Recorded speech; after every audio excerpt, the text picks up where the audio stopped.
My name is Clara Whitmore. I'm 32 years old, and I work in IT support for a mid-sized logistics company just outside Columbus. My life has always been predictable in the best way. Early mornings, clean schedules, problems that come with clear solutions. Systems that, if you follow the logic, don't fall apart. I used to believe relationships worked the same way. If you paid attention early, if you addressed small issues before they grew, you could avoid the kind of damage that breaks things beyond repair. I was wrong. Daniel is 29, my boyfriend. Or he was. We had been together for 3 years, engaged for 6 months. Long enough that our lives had started to overlap in quiet, permanent ways. Shared grocery lists, weekend routines, the same coffee mugs always ending up in the same spots. We didn't live together yet. That had been a mutual decision. Wait until after the wedding, keep things stable, avoid unnecessary stress. At the time, it felt mature. Looking back, I think it delayed the truth. Up until a month ago, I would have described us as solid. Not perfect, but functional.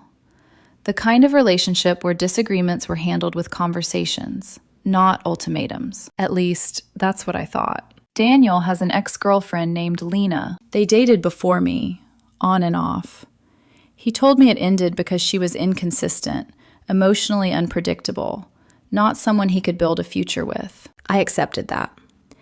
Everyone has a past. The difference is, I kept mine in the past. Lena didn't stay there. She floated around the edges of our relationship in ways that were never quite enough to justify a fight, but never small enough to ignore completely.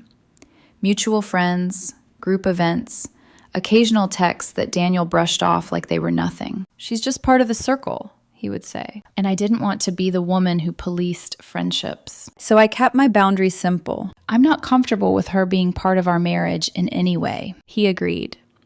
Or at least, he said he did. Everything shifted when we started planning the wedding. Daniel approached it like a project with deadlines and deliverables.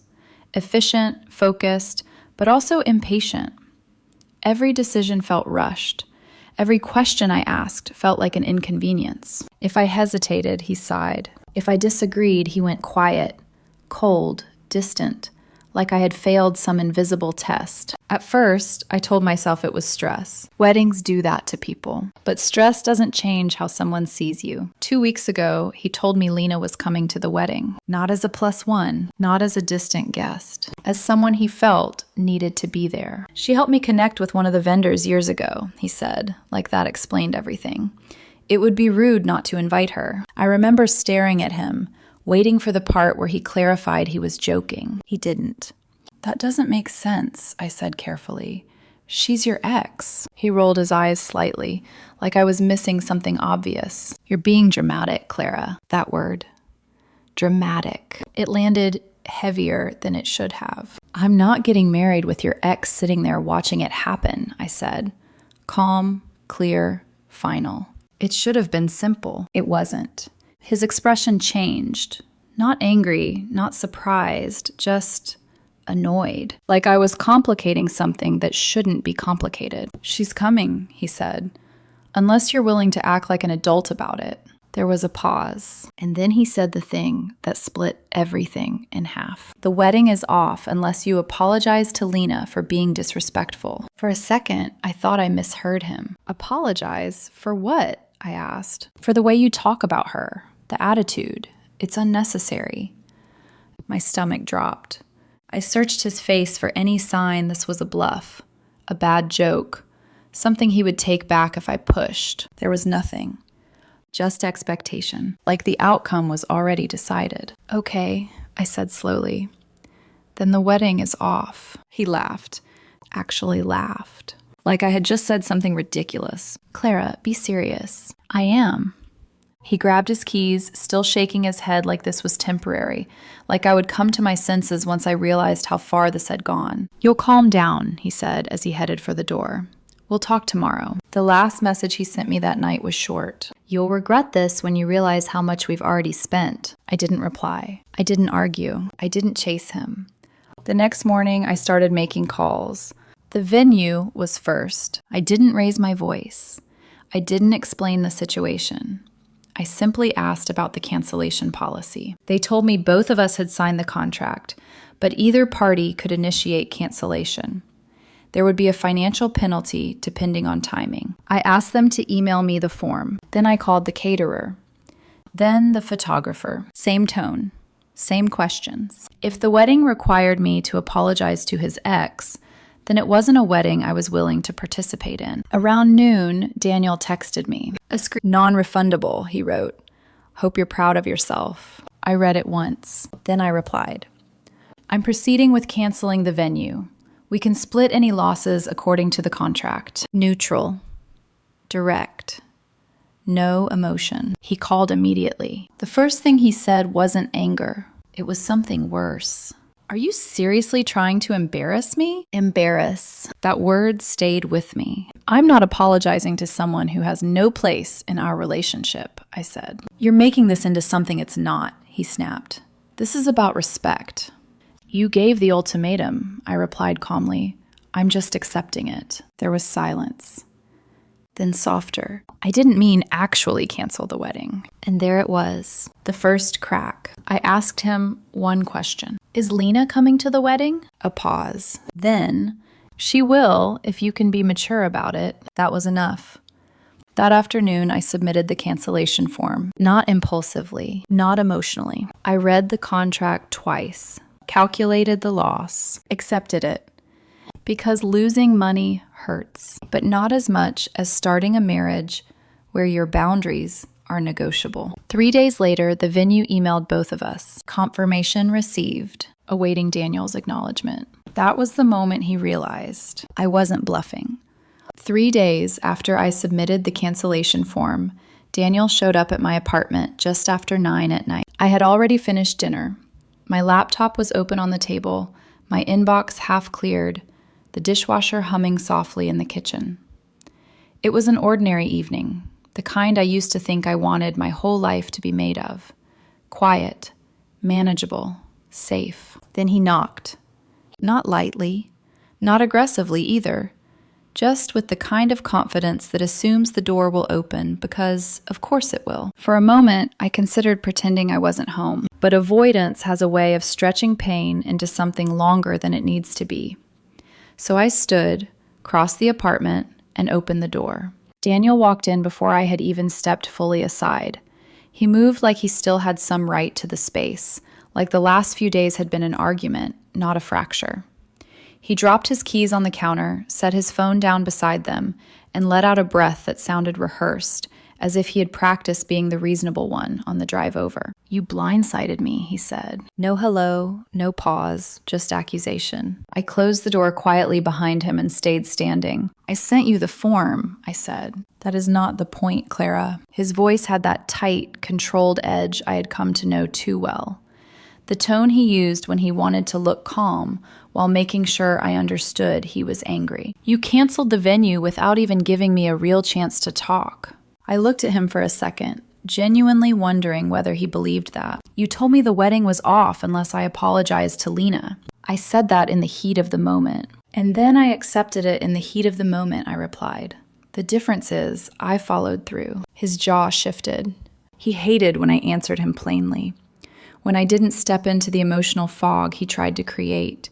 It gave him less room to reframe things. You are focusing on the wrong issue, he said. This is about trust. If you trusted me, Lena being there wouldn't matter. There it was again, that reversal, that sleight of hand.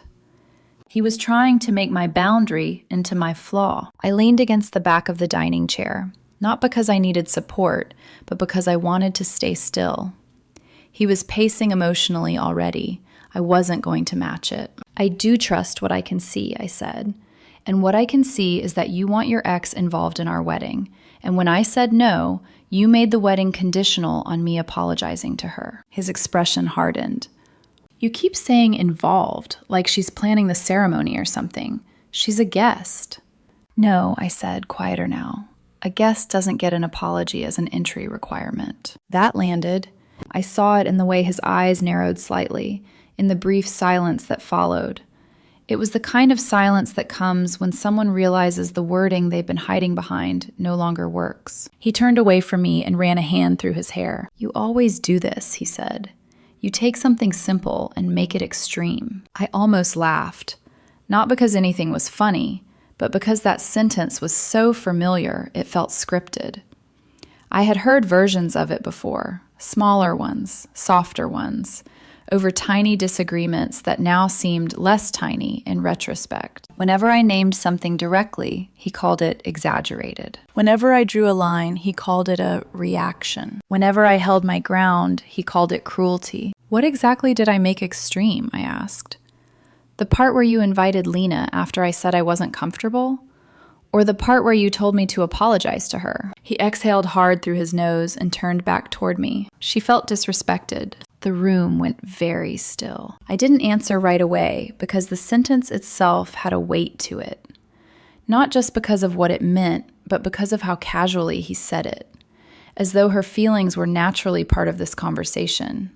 As though they belonged in the center. "When exactly," I asked, "did Lena become aware of our argument?" He hesitated. "It was brief, just a fraction of a second, but I saw it." And once you see a hesitation like that, you can't unsee it.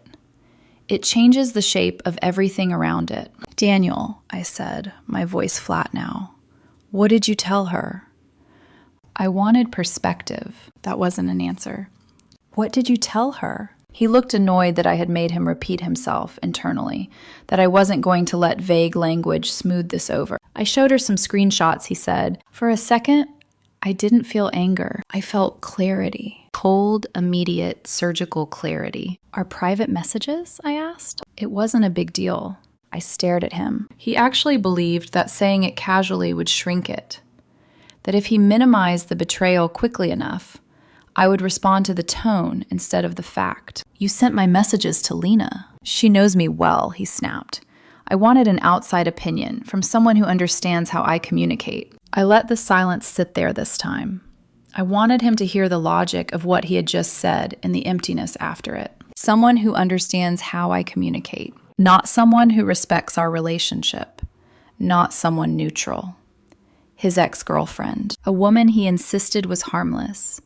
A woman who now, apparently, had access to our private arguments and enough context to feel personally offended by me. That was the moment something inside me settled. Until then, part of me had still been trying to figure out whether this was ego, stress, wedding pressure, bad communication, a solvable distortion, something messy but not fatal. But this was structure. This was pattern. This was him taking a conflict between us and routing it through the one person guaranteed to destabilize it further, then coming back and expecting me to answer not just to him, but to her interpretation of me. "That crosses a line," I said. He threw his hands up a little. "Oh my God, Clara, everything crosses a line with you." "No," I said. "Actually, very few things do. That's why this matters." He laughed once, sharp and humorless. "You are being unbelievably dramatic. And you are pretending this is normal." He looked at me for a long second, and I could feel the conversation shifting under our feet. He had come over expecting me to be softened by time, by logistics, by embarrassment, maybe even by loss. He thought we were still in the stage where I might start bargaining against my own instincts. Instead, I was calmer than I had been in days, and I think that frightened him more than yelling would have. He took a step closer, lowering his voice as if intimacy could do what reason no longer could. "Lena was trying to help." I almost didn't hear the rest because that sentence alone was enough. Help. That was the word he chose. Not listen, not advise. Help. As if she had some legitimate place here. As if our engagement had become a group project and I was the only one refusing to collaborate. "With what?" I asked.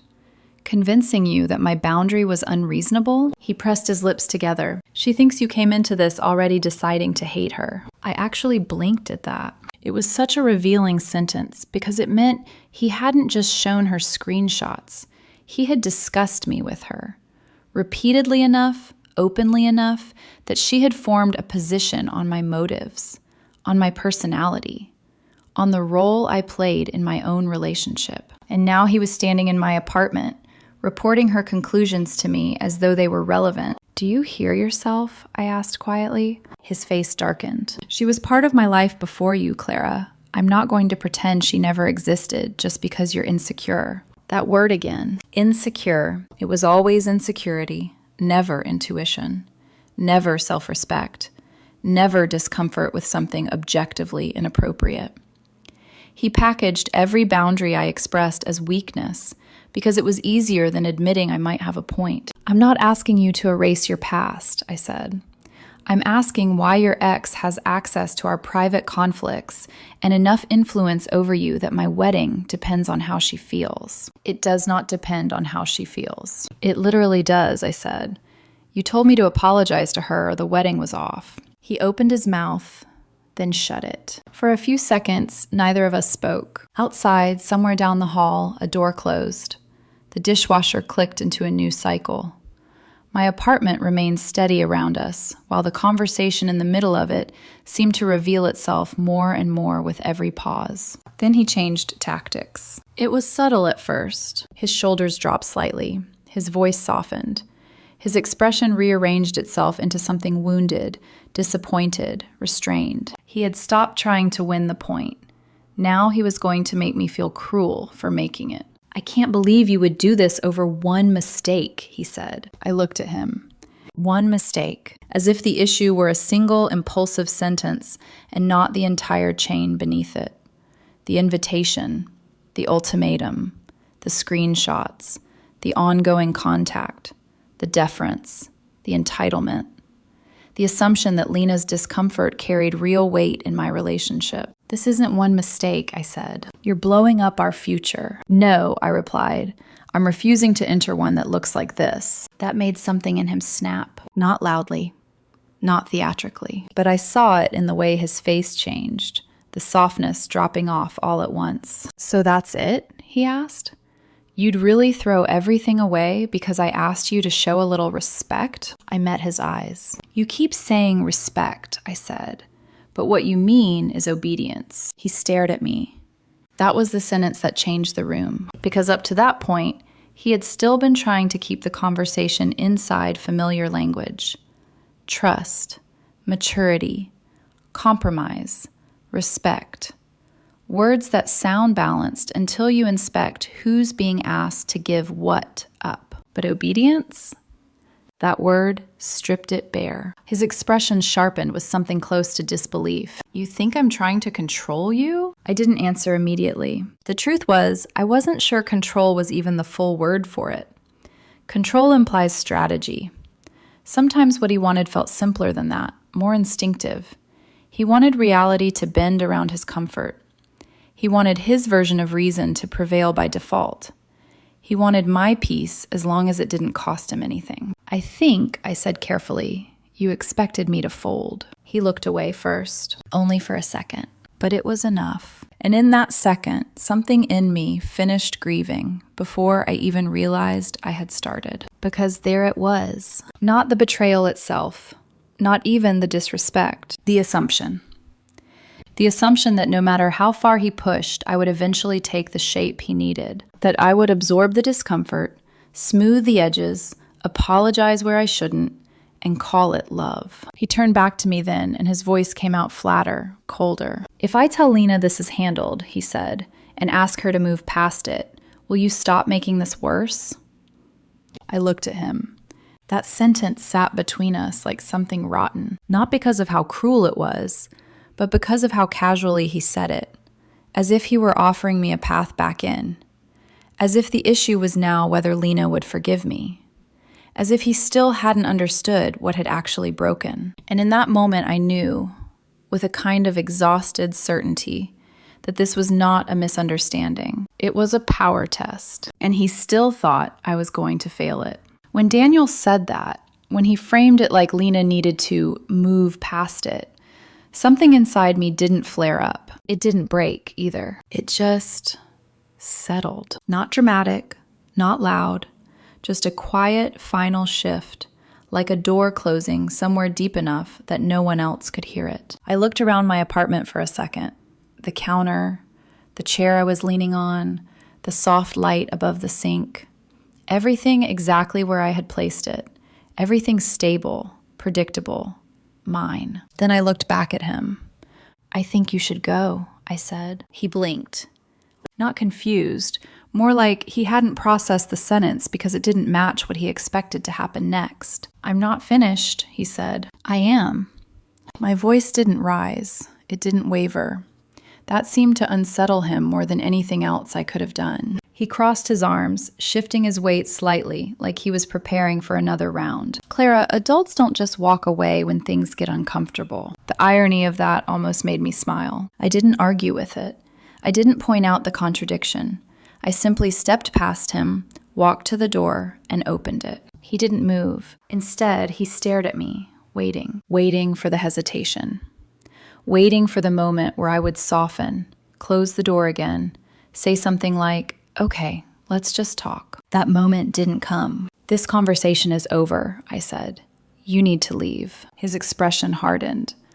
"You're trying to intimidate me now?" "No," I said. "I'm asking you to respect my space." "That's not what this is," he snapped. "You cancel the wedding, you shut down the conversation, and now you're physically removing me?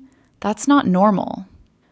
I held his gaze. There is nothing abnormal about asking someone to leave your home when they are disrespecting you. That word again, disrespect. But this time, I used it, and I meant it. He grabbed his keys from the counter, but he didn't move toward the door. Not yet. There was one more angle he wanted to try. I could see it in the way his posture shifted again, in the pause that stretched just a little too long. "If I walk out that door," he said, "we're done." There it was. The second test. Not about Lena this time. Not about the wedding. Not even about the argument. About whether I would prioritize the relationship over my boundary. I didn't rush my answer. "Yes," I said. "If that's what it takes for you to understand I'm serious, then yes." For a second, something flickered across his face. Not anger. Something closer to disbelief. Like he had reached the end of a script he was sure would go differently. He stared at me, searching for something. Doubt, regret, fear. Something he could use to pull the conversation back into his control. There was nothing there. So he walked. Past me. Through the doorway, into the hallway. He stopped just outside and turned back. One last attempt to land the final word. "You're going to regret this," he said. "You just threw away a marriage over your ego." I didn't raise my voice. "I'm not throwing away a marriage," I said. "I'm refusing to start one like this." That seemed to irritate him more than anything else I had said, because I wasn't playing the role he needed anymore. I wasn't defensive. I wasn't emotional. I wasn't even trying to win. I was just done. He shook his head once, like he was dismissing me, and then he left. I closed the door behind him, locked it. Not dramatically, not with force, just a simple mechanical motion. Then I stood there for a moment, my hand still resting on the lock, listening. Footsteps down the hall. A faint echo of a door opening somewhere else. Silence. He wasn't coming back. And the strange thing was, I didn't feel panic. I didn't feel the urge to chase after him or reopen the door or undo what had just happened. I felt relief. Clean, immediate, unmistakable relief. 10 minutes later, my phone lit up. His name. A message. Then another. Then 3 more. At first, it was anger. Long paragraphs about how cold I was, how extreme this was, how I had escalated something that could have been resolved with one conversation. Then the tone shifted. Guilt. He said I embarrassed him in front of the venue coordinator, that he had already told people we were moving forward, that now he looked unstable, that people were going to ask questions. I noticed something. Every message was about him, his image, his inconvenience, his discomfort. Not once did he say he understood why I wasn't okay with Lena being involved. Not once did he acknowledge what he had done. Around midnight, he called. Then again. Then a third time. I let it ring. I wasn't going to step back into the same loop where my boundary became the problem and his behavior became the context. The next morning, there were more messages. Different tone this time. Calmer. More measured. almost reasonable on the surface. We need to fix this before it gets out of hand. We should meet and talk like adults. And then, Lena thinks this is just a misunderstanding. She's willing to accept your apology privately if that makes it easier. I stared at that message longer than the others, not because it was surprising, but because it confirmed everything. He was still talking to her, still updating her, still letting her interpret and evaluate what was happening between us. Our relationship had become something shared, something observed, something discussed in a space I wasn't part of, I replied once. I'm not apologizing to her, and I'm not continuing a relationship where my partner prioritizes his ex over basic boundaries. I wish you well. It took less than a minute for him to respond. You're being dramatic again. If you block me, it proves you never loved me. I didn't argue, didn't explain, didn't try to make him understand. I blocked his number. Then I blocked him everywhere else. Instagram, Facebook, even LinkedIn. Not out of anger, out of clarity. Because I knew how this worked. If I left even one door open, he would use it. A message here, a comment there. A mutual friend passing along something he wanted me to know. And suddenly I would be back in it, explaining, defending, repeating. Blocking him wasn't punishment. It was closure. An hour later, my phone lit up again. Unknown number. I let it ring. Voicemail. I stared at the notification for a few seconds before tapping it. The voice that came through was calm. Too calm. Hey Clara, this is Lena. I didn't react immediately. I just listened. I heard things got a little out of hand. I don't want to be the reason your relationship falls apart. I think there's just been a misunderstanding. A pause. I respect you, and I'd really like the chance for us to clear the air. Clear the air, as if there had ever been air between us to begin with, as if she had been invited into something that belonged to her. I think Daniel's just overwhelmed, she continued. He cares about you. He just doesn't always communicate well when he feels cornered. Cornered. That word stayed with me because it told me exactly how he had framed the situation. Not as a man who crossed a boundary, but as a man pushed into a reaction. Victim, not participant. I'm sure we can all talk this through like adults, she finished. All. Not you and him. All. I ended the voicemail, didn't call back, didn't respond. Instead, I saved it, took a screenshot of the call log, not because I was planning to escalate anything, but because something in me had shifted into documentation, into clarity, into understanding that stories like this don't just exist in the moment. They evolve, they get rewritten, they get reshaped depending on who speaks first and who speaks loudest. About an hour later, my sister texted me. What's going on? I called her instead of replying. I gave her the short version. No emotion, no dramatics, just facts. He invited his ex. I said no. He made the wedding conditional on me apologizing. I accepted. He shared our private messages with her.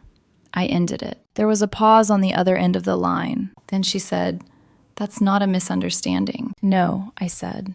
It's not. And for the first time since all of this started, I didn't feel like I needed to convince anyone of that, because I already knew. The silence didn't last. Not really.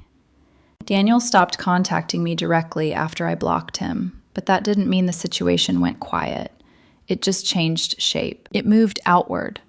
By mid-afternoon that same day, I started hearing from other people. A message from Kevin, one of our mutual friends. Hey, I stared at the text for a moment before replying. Depends on what you heard. He didn't answer right away. Then, that you canceled the wedding kind of suddenly, over a disagreement. A disagreement. I almost smiled. It was subtle, but it told me everything I needed to know. The framing had already begun. Clean, neutral, harmless on the surface. I called him instead of texting back. Do you want the short version? I asked. Yeah. He invited his ex to the wedding. I said no. He told me the wedding was off unless I apologized to her. I accepted that. There was silence. Not confusion. Processing.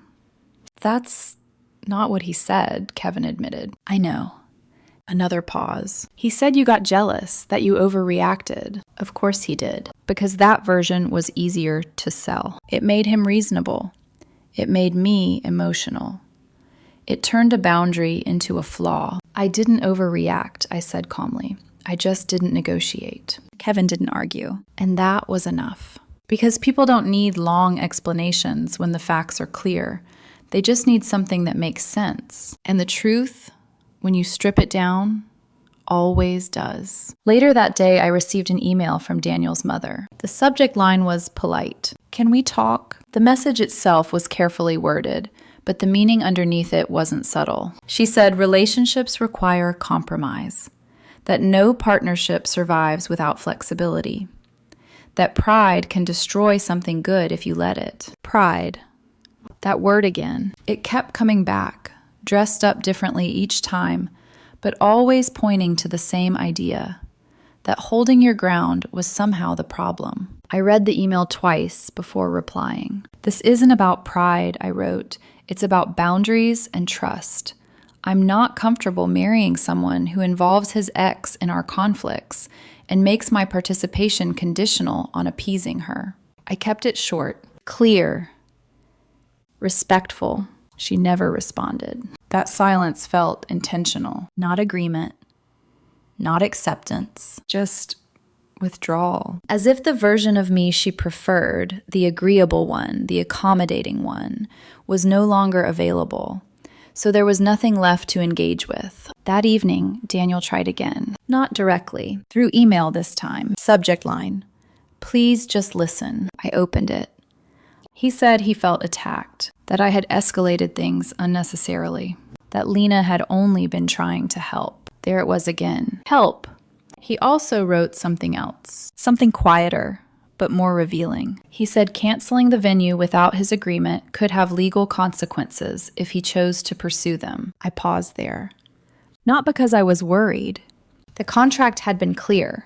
Either party could cancel, but because of what it meant. This wasn't about fixing anything anymore. This was about leverage, about shifting pressure, about finding a way to regain control of a situation that no longer belonged to him. I didn't reply. Instead, I archived the email, saved it, moved on. Later that night, my phone buzzed again. Another unknown number. Another message. Avoiding the conversation makes you look guilty. Lena. Different number this time. Same tone. Measured. Controlled. Slightly condescending. Like she had stepped into a role she believed she understood. Mediator. Interpreter. Voice of reason. I blocked that number too. At that point, the pattern was obvious. Daniel wasn't trying to resolve anything privately. He was building a narrative, one where I was unstable, where I had panicked, where I had sabotaged something good over nothing. And Lena wasn't just present in that narrative. She was reinforcing it. 2 days passed. No direct contact, but the ripple effects kept spreading. A coworker of his mentioned something to a mutual acquaintance. A friend of a friend reached out casually, trying to check in. Each version slightly different, but the core stayed the same. I was jealous. I was overwhelmed. I couldn't handle his past. Never. He made the wedding conditional on me apologizing to his ex. I didn't try to correct every version. That's a losing game. People believe what fits their expectations. Instead, I focused on what I could control, the logistics. We had been planning to move into a new apartment together after the wedding. The lease application was still pending. I called the property manager, withdrew my portion, asked for written confirmation that my name was no longer attached. Clean separation, no loose ends. Then I reviewed every vendor contract again, ensured my financial exposure was limited, paid my share, saved the receipts, closed the loop. There's something grounding about handling practical details when everything else feels distorted. Numbers don't lie. Contracts don't reinterpret themselves. Paperwork doesn't gaslight you. Around that time, one more message came, not from an unknown number, not indirect. From Lena, her actual email this time, no pretense. She wrote that she felt obligated to step in, that Daniel was struggling, that he was blaming himself, that she didn't want to see him lose something important over a misunderstanding. She also said she respected my position. Respected. I read that word carefully. because nothing in her actions suggested that. Respect doesn't involve inserting yourself into someone else's relationship. It doesn't involve evaluating their partner. It doesn't involve offering to mediate something you were never part of. She ended the email with an offer: coffee, a conversation, a chance to clear things up. I didn't reply. Instead, I read it again, slower this time, looking for something, anything that acknowledged the actual issue. There was none. No recognition that receiving screenshots of our private conversations crossed a line. No awareness that her presence had been inappropriate. Just a calm, composed suggestion that I was misunderstanding everything. That this could all be resolved if I were willing to talk. That word again, talk. As if this were confusion. As if clarity hadn't already been reached. I closed the email, blocked her address. Then I sat there for a moment, my laptop still open, my reflection faint in the darkened screen. And I realized something simple. If I had married Daniel, this wouldn't have ended. Lena wouldn't have faded into the background. She would have remained a constant presence, a quiet influence, a third voice in conversations that should have only ever belonged to two people. Not loudly, not obviously, but consistently. And Daniel would have continued to frame that as normal, as reasonable, as something I needed to accept if I wanted the relationship to work. That was the structure. That was the future. And I had stepped out of it. Not dramatically, not publicly, just decisively. The next time I heard from Daniel wasn't from him. It was through someone else. Hey, Kevin texted again a few days later. Just so you know, he's telling people you got cold feet. I read the message. Then I set my phone down. Cold feet. It was almost impressive how quickly the story had shifted from disagreement to overreaction to instability to doubt, each version softer than the last, each one further away from the truth. I didn't respond because at that point, I didn't need to. The people who wanted to understand had already asked. The people who didn't, wouldn't. And I wasn't going to chase a version of events across rooms I wasn't even in. Instead, I made one final call: the venue. I asked for confirmation that the cancellation was finalized. Irreversible. Closed. They confirmed. No reinstatement without a new contract. No reopening. No undoing. I thanked them, hung up, and sat there in the quiet that followed. Not empty, not heavy, just certain. There was no going back. Not administratively, not emotionally, not structurally. And for the first time since all of this started, that didn't feel like loss. It felt like clarity. About a week after everything went quiet, I ran into Daniel at a grocery store near my apartment. It wasn't planned, just bad timing. I was standing near the dairy section, staring at 2 identical cartons of almond milk, like the choice actually mattered, when I felt it. That subtle shift in awareness you get when someone's looking at you. I looked up. He was already watching me. He froze for half a second, then straightened his posture like he was preparing for something. Not a confrontation, not exactly. More like an audience. I considered turning around, leaving the aisle, avoiding it entirely. But that would have felt like I had something to hide, and I didn't. So I stayed. We ended up facing each other a few seconds later, neither of us moving first. He looked composed, not regretful, not shaken, put together in a way that felt deliberate. "Hi," he said, like we were coworkers who hadn't spoken in a few days. "Hi," I replied. There was a pause, the kind that invites one person to open the door to something more. I didn't. So he did. "I wish you had handled things differently," he said. No apology, no acknowledgement, just repositioning. "How?" I asked. He exhaled lightly, like he had expected resistance. "Canceling everything like that, making it public." Public. That word again. I almost smiled. "I handled it privately," I said. "Vendors are part of the process.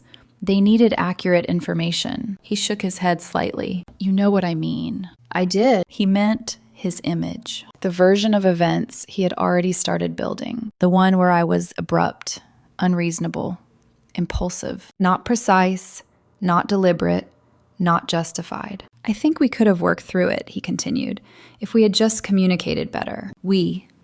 I let that sit for a second.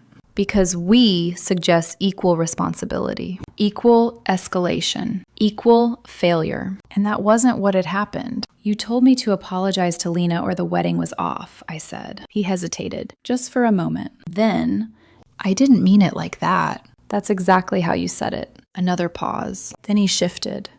Subtle, but familiar. Lena thinks we both escalated, he said. She said if we had just taken a step back, none of this would have happened. There it was. Even now. Even here. Even after everything. Her voice was still in the room. I didn't react right away. I just looked at him. Really looked this time. At the way he stood. At the calmness that felt rehearsed. At the certainty in his tone. And I realized something. He still didn't see it. Not fully, not in the way that mattered. To him, this was still a disagreement that got out of hand. Not a boundary that was crossed, not a structure that was revealed, just bad communication. Can I ask you something? I said. He nodded. If we go back to that night and I say, I'm not apologizing, would you have respected that without consequences? The question sat between us. Simple, direct, unavoidable. He didn't answer immediately. Not long, but long enough. I just needed you to show me you could put my feelings first, he said. There it was. Clear, unfiltered, not hidden behind language, not reframed, just honest. Putting his feelings first meant apologizing to his ex. It meant accepting her presence. It meant adjusting my boundary to match his comfort. And in that moment, everything aligned. Not painfully, not dramatically, just precisely. I'm not interested in a relationship structured that way, I said. He looked annoyed. Not hurt, not reflective, annoyed. Like I was being difficult over something that could have been solved if I had just been more flexible. I guess that's it then, he said. Yes, I replied, that's it. We stood there for another second. Then he picked up his basket and walked past me. Didn't look back. Didn't hesitate, just moved on. And I didn't feel the urge to stop him. I didn't feel regret.